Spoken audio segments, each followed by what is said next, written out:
नमस्कार प्रिय भक्तगणों, एकादशी व्रत हिंदू धर्म में अत्यंत महत्वपूर्ण व्रतों में से एक माना जाता है।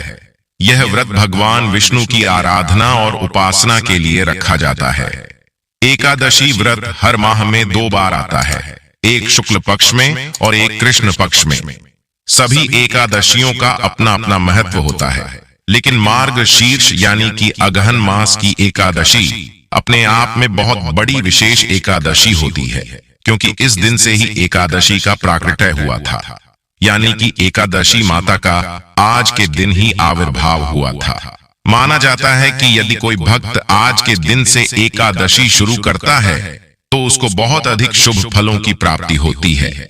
यदि आप एकादशी का व्रत पहले से नहीं कर रहे हैं और आप चाहते हैं कि एकादशी का व्रत धारण करें, तो आप उत्पन्ना एकादशी से धारण करिए।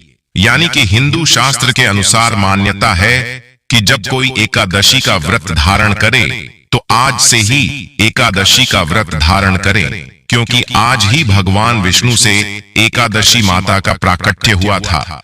हिंदू धार्मिक मान्यताओं अनुसार उत्पन्ना एकादशी के दिन ही भगवान विष्णु ने माता एकादशी को आशीर्वाद दिया था और उनके इस व्रत को पूजनीय बताया था। इसलिए ही उत्पन्ना एकादशी से इस व्रत का प्रारंभ करना सबसे ज्यादा शुभ माना जाता है। इसके अलावा आप चैत्र, बैसाख और माघ के महीने में भी इस व्रत की शुरुआत कर सकते हैं, लेकिन इस व्रत को शुरू करने से पहले इस बात का खास ध्यान रखें कि गुरु तारा और शुक्र तारा उदय होना चाहिए। एकादशी के पीछे की कहानी भगवान विष्णु के सोने या ध्यान की अवस्था में होने से शुरू हुई। पौराणिक कथा के अनुसार सतयुग में मुर नाम का दैत्य उत्पन्न हुआ। वह बड़ा बलवान और भयानक था। उस प्रचंड दैत्य ने इंद्र, आदित्य, वसु, वायु, अग्नि आदि सभी देवताओं को पराजित करके भगा दिया। तब इंद्र सहित सभी देवताओं ने भयभीत होकर भगवान शिव से सारा वृत्तांत कहा और बोले, हे कैलाशपति, मूर दैत्य से भयभीत होकर सब देवता मृत्युलोक में फिर रहे हैं। तब भगवान शिव ने कहा, हे देवताओं, तीनों लोकों के स्वामी, भक्तों के दुखों का नाश करने वाले भगवान विष्णु की शरण में जाओ। वे ही तुम्हारे दुखों को दूर कर सकते हैं। शिव जी के ऐसे वचन सुनकर सभी देवता क्षीर सागर में पहुंचे। वहां भगवान को शयन करते देख हाथ जोड़कर उनकी स्तुति करने लगे। हे देवताओं द्वारा स्तुति करने योग्य प्रभु, आपको बारंबार नमस्कार है। देवताओं की रक्षा करने वाले मधुसूदन, आपको नमस्कार है। आप हमारी रक्षा करें। दैत्यों से भयभीत होकर हम सब आपकी शरण में आए हैं।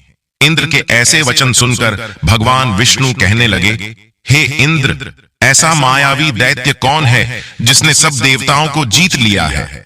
उसका नाम क्या है? उसमें कितना बल है और किसके आश्रय में है तथा उसका स्थान कहां है? यह सब मुझसे कहो। भगवान के ऐसे वचन सुनकर इंद्र बोले, भगवन, प्राचीन समय में एक नाड़ी जंघ नामक राक्षस था। उसके महापराक्रमी और लोक विख्यात मुर नाम का एक पुत्र हुआ। उसकी चंद्रावती नाम की नगरी है। उसी ने सब देवताओं को स्वर्ग से निकालकर वहां अपना अधिकार जमा लिया है। उसने इंद्र, अग्नि, वरुण, यम, वायु, ईश, चंद्रमा, नैरत आदि सबके स्थान पर अधिकार कर लिया है। सूर्य बनकर स्वयं ही प्रकाश करता है, स्वयं ही मेघ बन बैठा है और सबसे अजेय है। हे असुर निकंदन, उस दुष्ट को मारकर देवताओं को अजेय बनाइए। यह वचन सुनकर भगवान ने कहा, हे देवताओं, मैं शीघ्र ही उसका संहार करूंगा। तुम चंद्रावती नगरी जाओ। इस प्रकार कहकर भगवान सहित सभी देवताओं ने चंद्रावती नगरी की ओर प्रस्थान किया। उस समय दैत्य मुर सेना सहित युद्ध भूमि में गरज रहा था। उसकी भयानक गर्जना सुनकर सभी देवता भय के मारे चारों दिशाओं में भागने लगे। जब स्वयं भगवान रणभूमि में आए तो दैत्य उन पर भी अस्त्र शस्त्र आयुध लेकर दौड़े। भगवान ने उन्हें सर्प के समान अपने बांडों से बींध डाला। बहुत से दैत्य मारे गए, केवल मुर बचा रहा। वह अविचल भाव से भगवान के साथ युद्ध करता रहा। भगवान जो भी तीक्ष्ण बाण चलाते वह उसके लिए पुष्प सिद्ध होता। उसका शरीर छिन्न भिन्न हो गया, किंतु वह लगातार युद्ध करता रहा। दोनों के बीच मल्ल युद्ध भी हुआ। 10,000 वर्ष तक उनका युद्ध चलता रहा, किंतु मुर नहीं हारा। थककर भगवान बद्रिकाश्रम चले गए। वहां हेमवती नामक सुंदर गुफा थी। उसमें विश्राम करने के लिए भगवान उसके अंदर प्रवेश कर गए। यह गुफा 12 योजन लंबी थी और उसका एक ही द्वार था। विष्णु भगवान वहां योग निद्रा की गोद में सो गए। मुर भी पीछे पीछे आ गया और भगवान को सोया देखकर मारने को उद्यत हुआ। तभी भगवान के शरीर से उज्जवल कांतिमय रूप वाली देवी प्रकट हुई। देवी ने राक्षस मुर को ललकारा, युद्ध किया और उसे तत्काल मौत के घाट उतार दिया। श्री हरि जब योग निद्रा की गोद से उठे तो सब बातों को जानकर उस देवी से कहा कि आपका जन्म एकादशी के दिन हुआ है, अतः आप उत्पन्ना एकादशी के नाम से पूजित होंगी। आपके भक्त वही होंगे जो मेरे भक्त हैं। और कहा कि यदि कोई इस दिन उपवास करेगा तो उसे मोक्ष अर्थात जन्म और मृत्यु के चक्र से मुक्ति प्राप्त होगी।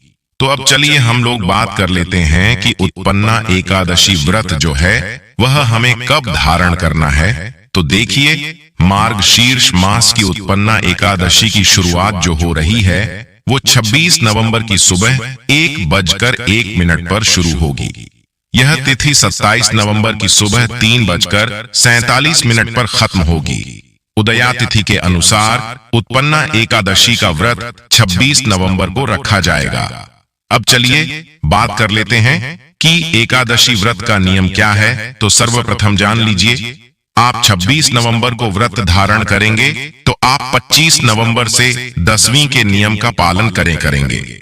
10वीं के नियम क्या है? सर्वप्रथम आपको करना है यह है कि आप सुबह सवेरे जल्दी जाएं, क्योंकि एकादशी असल में एक दिन का व्रत होता ही नहीं है। एकादशी तो 3 दिनों का महाव्रत होता है। इस व्रत को करने में थोड़ी मेहनत ज्यादा लगती है, लेकिन यह व्रतराज है।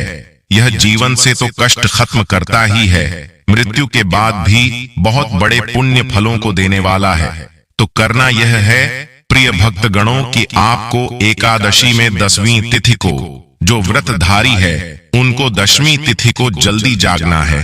जल्दी जागने के बाद आप अपने जो भी दैनिक कार्य वगैरह है कर लीजिए। कुछ भक्त 10वीं तिथि को भी चावल नहीं खाते हैं। आपकी इच्छा हो तो पूरे दिन न खाइए, नहीं तो शाम का जो पूजन होता है उस 10वीं में चावल नहीं खाया जाता है। बाकी सूर्यास्त होने से पहले आपको 10वीं तिथि में यदि व्रत रख रहे हैं तो खाना खा लेना है। रात को आपको फल, दूध, जल यह सब खा लेना है।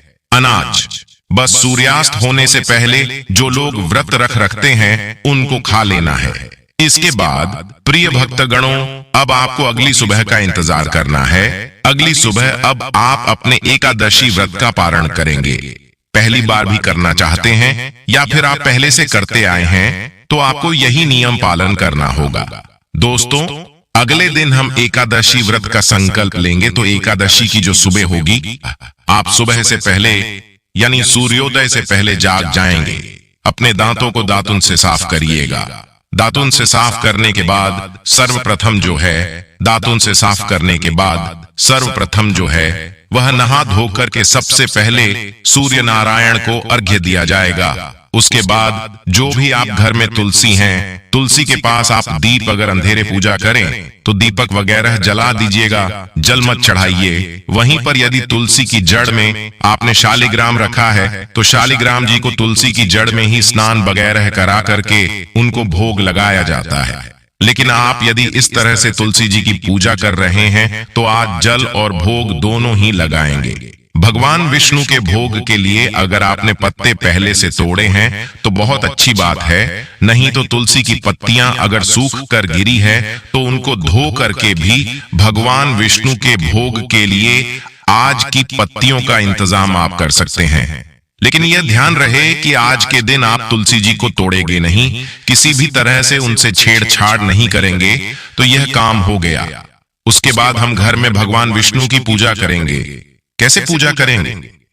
अब देखिए, एकादशी माता का प्राकट्य हुआ है तो आज आप चावल नहीं खाएंगे। ध्यान रखिए, जो व्रत रखते हैं उन्हें तो यह ध्यान देना है, लेकिन अब जो व्रत नहीं रखते हैं उनको भी 10वीं और एकादशी के दिन चावल नहीं खाना है। इस बात का विशेष ध्यान रखें, उपाय करने के लिए आप बस लहसुन प्याज मत खाइएगा, बाकी सारे उपाय आप कर सकते हैं। तो मैं बात कर रहा था कि आपको यह काम कर लेना है कि भगवान विष्णु की पूजा का भली भांति आप तुलसी जी की पूजा करें। जैसे मैंने बताया, आप दीपक जलाएं, धूप बत्ती जलाएं, लेकिन उनको भोग वगैरह न लगाइए। उसके बाद लड्डू गोपाल जी, शालिग्राम जी जो भी स्वरूप है, उनकी विधिवत पूजा करेंगे। पूजा में सभी जानते हैं, जल से स्नान कराएं।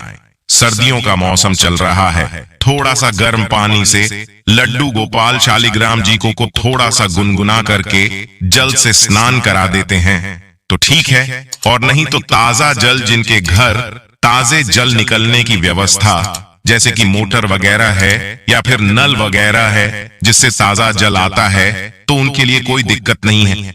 ताजा जल भरा है तो उससे भगवान को स्नान कराइए। स्नान कराने के बाद अब आपको भगवान को विधिवत चंदन लगाना है, फूलों की माला पहनाना है, इत्र लगाना है जो भी जितनी आपकी व्यवस्था है, जितनी आपकी क्षमता है उसके अनुसार भगवान की पूजा करें। भोग लगाए हैं, भोग लगाने के बाद आप बैठ करके भगवान विष्णु का सबसे महामंत्र है ओम नमो भगवते वासुदेवाय नमः, इस मंत्र का जाप करिए। ध्यान रहे, एकादशी के दिन माता लक्ष्मी की भी आराधना होती है। अब पूजा वगैरह आपको विधिवत कर लेना है। एकादशी के नियमों का पालन जो है वह आपको ध्यान रखना है कि एकादशी व्रत करने वाले को अनाज नहीं खाना चाहिए, नमक का त्याग करना चाहिए, सरसों का तेल वगैरह नहीं खाना चाहिए। आपको खाना है फल फूल, दूध, चाय वगैरह जो भी आप खाना चाहे, मतलब सब फलाहार ही खाएं। उसके बाद आपको रात को आप चाहे तो भगवान विष्णु का भजन कीर्तन करें, 12 बजे के बाद सोएं। तो यह सब हमारी अपनी क्षमता है, इस तरह से आपको करना है। अब हम बात कर लेते हैं पारण की। अब पारण में क्या और कैसे करना है, पारण का शुभ और सही मुहूर्त क्या है। तो इस दिन पारण 27 नवंबर को दोपहर 1:12 से 3:18 के बीच किया जा सकता है। आप इस समय पर पारण कर लीजिएगा। एकादशी के व्रत को समाप्त करने को पारण कहते हैं। एकादशी व्रत के अगले दिन सूर्योदय के बाद पारण किया जाता है।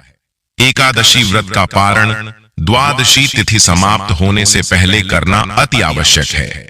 यदि द्वादशी तिथि सूर्योदय से पहले समाप्त हो गई हो तो एकादशी व्रत का पारण सूर्योदय के बाद ही होता है। द्वादशी तिथि के भीतर पारण न करना पाप करने के समान होता है। एकादशी व्रत का पारण हरिवासर के दौरान भी नहीं करना चाहिए। 27 नवंबर को पारण तिथि के दिन हरिवासर समाप्त होने का समय सुबह 10:26 तक है। जो श्रद्धालु व्रत कर रहे हैं उन्हें व्रत तोड़ने से पहले हरिवासर समाप्त होने की प्रतीक्षा करनी चाहिए। हरिवासर द्वादशी तिथि की पहली 1/4 अवधि है। व्रत तोड़ने के लिए सबसे उपयुक्त समय प्रातः काल होता है।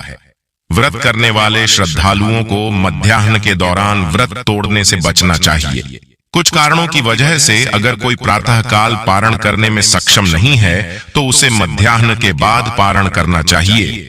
कभी कभी एकादशी व्रत लगातार 2 दिनों के लिए हो जाता है। जब एकादशी व्रत 2 दिन होता है तब स्मार्त परिवारजनों को पहले दिन एकादशी व्रत करना चाहिए। दूसरे दिन वाली एकादशी को दूजी एकादशी कहते हैं।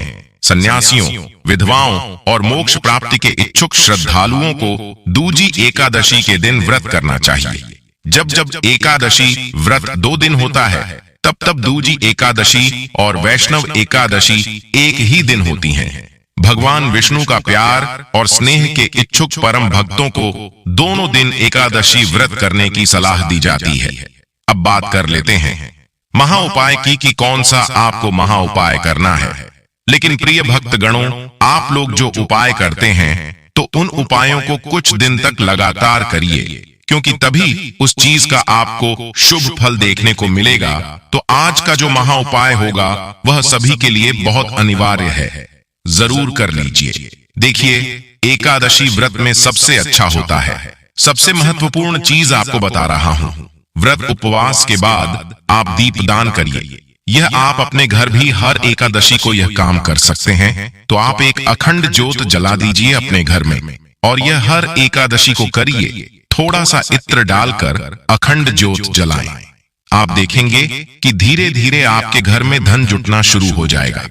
आपकी आर्थिक स्थिति जैसी भी है, जैसे कर्ज उतरना, कहीं से व्यवस्था होकर आपके कर्ज उतरेंगे और आप जिस कामना को मन में रखते हुए अखंड ज्योति जलाएंगे वह मनोकामना पूर्ण होती है। दोस्तों, आज के लिए बस इतना ही नहीं, एक बार कमेंट सेक्शन में पूरी श्रद्धा के साथ ओम नमो भगवते वासुदेवाय नमः अवश्य लिखें। वीडियो को लाइक करके हिंदू रिलीजियस टेल्स चैनल को सब्सक्राइब कर दीजिए। मिलते हैं अपने अगले वीडियो में। उन्हें तब तक के लिए नमस्कार। आप अपना ख्याल रखना दोस्तों। जय श्री राम। हर हर महादेव।